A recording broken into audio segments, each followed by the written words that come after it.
सज्जनों, वेद, शास्त्र, पुराण, बाइबल, संतवाणी और गुरुजन सभी एक स्वर से कहते हैं कि मेहनत करो, मेहनत करो, पुरुषार्थ करो, परिश्रम करो। किंतु परिश्रम करना कोई चाहता है क्या? आजकल ऐसा जमाना आ गया है कि मेहनत करना ना पड़े और कमाई खूब हो, रातों रात करोड़पति बन जाए, ऐसी सबकी इच्छा रहती है।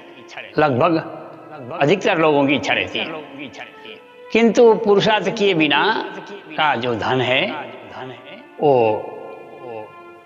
सुख शांति नहीं देगा, वो धन सुख शांति देने वाला नहीं होगा।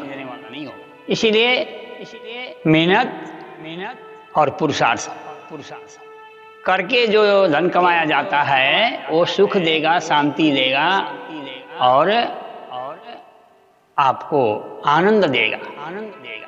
किंतु किसी को कष्ट दे करके, किसी को दुखी करके कमाया हुआ धन आपको भी दुखी करेगा। इसीलिए शास्त्रों ने कहा है, अथवा महामती प्राणनाथ जी ने कहा, सुंदर साथ जी सज्जनों, के शरीर दिया है तो इन पिंड में ब्रह्मदृढ़ किया। ये शरीर के द्वारा ही पुरुषार्थ हम कर सकते हैं, परोपकार कर सकते हैं, मेहनत कर सकते हैं। मेहनत का मतलब शारीरिक मेहनत ही नहीं, मानसिक और आध्यात्मिक चिंतन के द्वारा भी मेहनत।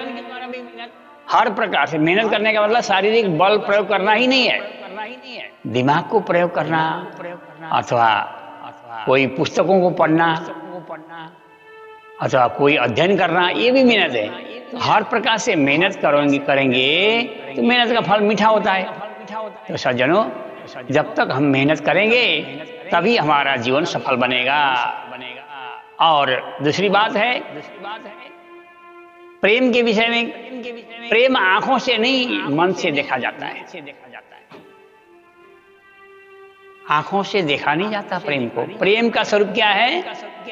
सूक्ष्म स्वरूप है। प्रेम का कोई स्वरूप नहीं है, दिखाई नहीं देता है। कहाँ दिखाई देता है? आपकी शक्ल में दिखाई देता है। आपके अंदर जो है प्रेम है। तो आप कहा है, संतों ने क्या कहा है? प्रेम न बारी उपजे, प्रेम न हाट बिकाय, बिना प्रेम के मानवा बाधा जमपुरी जाए। प्रेम न बारी में उपजाया जाता है, न हाट में बिकता है। किंतु प्रेम के बिना, महामती प्राणनाथ जी ने कहा, प्रेम बिना सुख पार को नाही, जो तुम अनेक करो आचार। भले ना आचार अनेक करो, अनेक आचार कर थके पर हुआ न कोई शुद्ध। इसलिए आचारो प्रथमो धर्म, आचार करो लेकिन प्रेम से करो। पूजा करो प्रेम से करो, अध्ययन करो प्रेम से करो, और अध्यापन करो तो भी प्रेम से करो। यही पूजा है, इसी को पूजा समझो। तो हर कार्य में पूजा हो सकती है। एक टीचर है, मास्टर है, टीचिंग कर रहा है, बच्चों को पढ़ा रहा है। ये समझे कि मेरे बच्चे हैं, ये मेरे से भी आगे बढ़े और इनको अधिक ज्ञान मिले, मेरे से भी अधिक ज्ञान मिले, ऐसी भावना से पढ़ाता हो तो वो भगवान की पूजा के समान है। पूजा कर रहा है व्यक्ति लेकिन पूजा में मन नहीं है तो वो पूजा नहीं है। मन का कर का, मन का छाड़ी के, मन का फेर। माला तो कर में फिरे, जीभ फिरे मुख माई, मनुआ तो 34 फिरे, वो तो सुमिरन नाई। यदि मन हमारा कहीं भाग रहा हो तो वो पूजा नहीं है। जो हम काम करते हैं, जिस काम में हम संलग्न हैं, उसी काम में मन लगाएं। भोजन कर रहे हो ना, तो भोजन में मन लगाइए तो भोजन का स्वाद और बढ़ेगा और आपको बल शक्ति और मिलेगी। लेकिन भोजन कर रहे हैं, बातें कर रहे हैं, गप्पे मार रहे हैं, कहाँ की कहाँ मन चिंतन कहाँ है, तो वो भोजन भी आपको शक्ति नहीं देगी, शक्ति नहीं मिलेगी भोजन से। इसीलिए प्रेम से करेंगे तो जीवन सार्थक बनेगा। इसीलिए महामती प्राणनाथ जी ने कहा, प्रेम खोल देवे सब द्वार। पार के पार जो पार, परे से परे का द्वार भी प्रेम खोल सकता है, प्रेम ही खोल सकता है। प्रेम न हो तो प्रेम के बिना किसी के दरवाजे में आप जाइए, आप उसके प्रति प्रेम होगा ना, आपकी आवाज सुनते दरवाजा खुल जाएगा, आपकी आवाज से दरवाजा बंद दरवाजा भी खुल जाएगी। आप परिचित हो, प्रेम हो आप में, आपके अंदर उससे प्रेम हो, उसके प्रति आपका प्रेम हो, आपके प्रति उसका प्रेम हो, तो दरवाजा खुल जाता है। किंतु आप अपरिचित हो, जानते नहीं, कोई किसी ने जिसके यहाँ गए वो पहचानता ही नहीं, तो दरवाजा क्यों खोलेगा? इसीलिए प्रेम होना जरूरी है। पंथ होवे कोट कल्प, प्रेम पहुंचावे मिने पलक। पंथ करके जाओगे, पैदल चल के जाओगे तो कोटि कल्प बीत जाएंगे, फिर भी परमात्मा के पास हम नहीं पहुंच पाएंगे। परंतु प्रेम होगा तो प्रेम पहुंचावे मिने पलक। पलक कहते पलकारा, आंखों के पलक कितनी झपकने में कितनी देर लगती है, इतनी देरी में प्रेम पहुंचा देगा। इसीलिए महामती प्राणनाथ जी ने कहा प्रेम के द्वारा सीधे हम पहुंच जाएंगे। ज्ञान के द्वारा हम बहुत भटकना पड़ेगा, ज्ञान के द्वारा तो भटकना।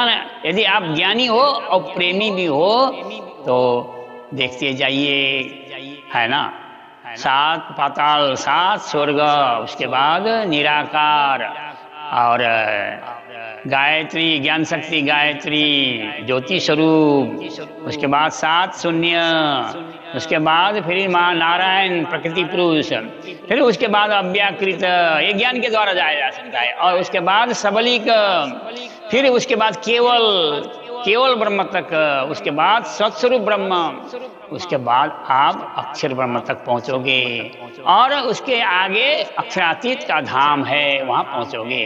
किसके द्वारा? ज्ञान के द्वारा, प्रेम के द्वारा। कैसा प्रेम का रास्ता कैसा है? हवाई जहाज की तरह, एरोप्लेन की तरह है। यहाँ से प्लेन में बैठे, जैसे बैठे 1 घंटे में हम पहुंच गए, कहाँ? दिल्ली पहुंच गए 1-1.5 घंटे में। लेकिन रास्ते में क्या क्या आया, कौन कौन सा शहर आया पता चला? कुछ नहीं दिखाई दिया। फट से यहाँ से बैठे वहां पहुंच गए। और प्रेम के द्वारा, ज्ञान के द्वारा आपको यहाँ से जैसे जा रहे हैं, राजकोट आया जामनगर से, उसके बाद सुरेंद्र नगर आया, फिर बिरमगाम आया, फिर अहमदाबाद आया, फिर अहमदाबाद के बाद अजमेर आया, जयपुर आया, फिर बांदीकुई, है ना, फिर आगे क्या है, फिर आपको अलवर आया, है ना। ऐसा करते करते अब रेवाड़ी आई, उसके बाद फिर दिल्ली पहुंच गए, गुड़गांव आया, फिर दिल्ली पहुंचे। इस तरह से ये ज्ञान का मार्ग है, आपको दिखाते हुए, सब दिखाते हुए ले जाएगा। और प्रेम का मार्ग है, यहाँ बटन दबाया वहाँ फट से पहुंच गए। तो क्या करना है? हम ज्ञान भी चाहिए, प्रेम भी चाहिए। ज्ञान के बिना प्रेम नहीं, प्रेम के बिना ज्ञान नहीं। इसीलिए प्रेम ऐसी भांत सुधारे, ठौर बैठे पार उतारे। प्रेम इस तरह से आपको सुधारेगा।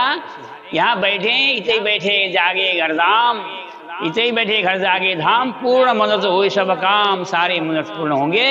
और यहाँ बैठे बैठे क्या करना है? ऐसी भांत सुधारे, ठौर यहाँ बैठे पार उतारे। प्रेम हमें पार उतार देता है। ये बानी है, बानी में डूबोगे तो पार उतरोगे, और दरिया में, नदी में डूबोगे तो मर जाओगे। मरना है कि तरना है, आपके ऊपर है। हाँ, मरना है या तरना है? तरना है तो बानी पढ़ो, मरना है तो समुद्र में, सागर में जाके गोते लगाओ। हाँ, तो हमें क्या करना है? हमें चॉइस करना है, खुद को चुनना है कि कौन सा मार्ग सही है। परमात्मा ने हमें विवेक दी है, विवेक दिया है, बुद्धि दी है। इसीलिए हम क्या कहते हैं? दास जानी दया करो, बुद्धि देव बख्शीश है प्रभु। परमात्मा राजी महाराज हमको छोटा दास समझ करके हमें बुद्धि दे दो। बुद्धि कौन सी बुद्धि? श्री कृष्ण जी सो प्रेम करे बड़ी मत, सो पहुंचावे अखंड घर जीत। ताए आड़ो ना आवे भव सागर, उसको भव सागर आड़ा नहीं आएगा। इसीलिए क्या करना है? श्री कृष्ण को जान करके, पहचान कर, पर नावे तोले एकने मुख श्री कृष्ण कहंता। कृष्ण कहने वाले के तो कोई तुलना नहीं आ सकती है। इसलिए श्री कृष्ण को पहचाने इन्हीं शब्दों के साथ।